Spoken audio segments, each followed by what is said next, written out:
చాలా మంది పేషెంట్స్ అడుగుతూ ఉంటారు, ఎండాకాలంలో కొబ్బరి నీళ్ళు తాగడం మంచిదా లేదంటే చెరుకు రసం తాగడం మంచిదా అని చెప్పేసి అడుగుతూ ఉంటారు. అంటే కొబ్బరి నీళ్ళకు ఉండేటటువంటి ప్రాపర్టీస్ వాటికి అవే ఉంటాయి, అదేవిధంగా చెరుకు రసానికి ఉండేటటువంటి గుణాలు వాటి ప్రాపర్టీస్ అనేటువంటివి హెల్త్ బెనిఫిట్స్ అనేటువంటివి ఉంటాయి. కాకపోతే ముఖ్యంగా చూసుకున్నట్లయితే కొబ్బరి నీళ్ళలో మనకి హై గ్లైసెమిక్ ఇండెక్స్ అనేటువంటిది ఉంటుంది, ఎలక్ట్రోలైట్స్ బ్యాలెన్స్ కూడా బ్యాలెన్స్ చేసేటటువంటి కెపాసిటీ ఉంటుంది. కాబట్టి కొబ్బరి నీళ్ళని షుగర్ పేషెంట్స్ కూడా తీసుకోవచ్చు అనమాట. అదే చెరుకు రసాన్ని తీసుకున్నట్లయితే దాంట్లో గ్లూకోజ్ చక్కెర లెవెల్స్ అనేటువంటి ఎక్కువ ఉంటాయి, కాబట్టి షుగర్ పేషెంట్స్ అవాయిడ్ చేయడం మంచిది.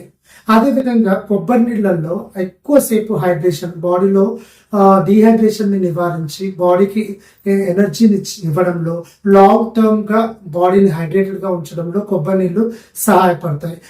అదేవిధంగా చెరుకు రసం చూసుకున్నట్లయితే ఇన్స్టంట్ ఎనర్జీ, నోటికి రుచిగా ఉండి బాడీకి వెంటనే శక్తి ఇవ్వడంలో చెరుకు రసం అనేటువంటిది ముఖ్య పాత్ర వహిస్తుంది.